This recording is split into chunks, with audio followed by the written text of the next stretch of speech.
মায়েদের মর্যাদা রক্ষায় এবং তাদের সর্বোচ্চ আসনে আসন গ্রহণ করিয়েছেন ইতালি প্রবাসী গৃহবধূরা। বিশ্ব মা দিবস উপলক্ষে রোমে আয়োজিত এক অনুষ্ঠানে ইতালিতে নিযুক্ত বাংলাদেশের রাষ্ট্রদূত মাসুদ বিন মোমেন এই দিবসে বিশেষ ধর্ম বর্ণ নির্বিশেষে সকল মায়ের প্রতি শ্রদ্ধা নিবেদন করে বলেন, সর্বত্র মায়ের সম্মান রক্ষা করার কথা বলা হয়েছে।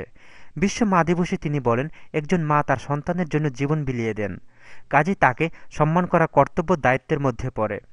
শুধু এটুকু বলবো যে সকল মাকেই আমরা যেন শ্রদ্ধা করতে পারি আজীবন যতদিন বেঁচে থাকি। বাংলাদেশ মহিলা সমিতি আয়োজিত বিশ্ব মা দিবসের আলোচনা পর্বে সভাপতিত্ব করেন সমিতির সভানেত্রী রাজিয়া সুলতানা।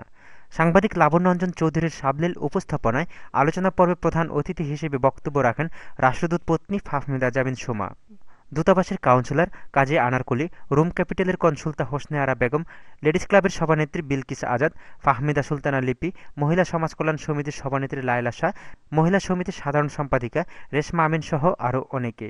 এছাড়াও রোমের বহু সংখ্যক গৃহবধূ উপস্থিত ছিলেন। প্রবাসী গৃহবধূরা মায়ের প্রতি শ্রদ্ধা প্রদর্শন এবং মায়েদের স্মরণ করেন। আমরা যেন আরো বেশি করে মায়েদের প্রতি যত্নশীল হতে পারি এবং আমরা ইতিমধ্যেই যারা মাকে হারিয়েছি আমাদের সকলের পক্ষ থেকে তাদের সমবেদনা রইল।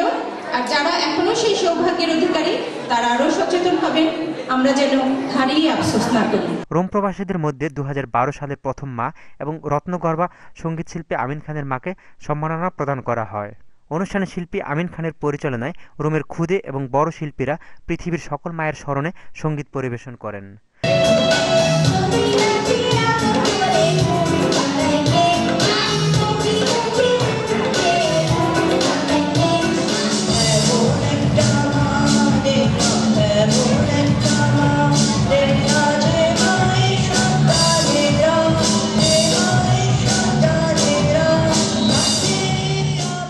Shaon Ahmed, Bangla TV news, Rome, Italy.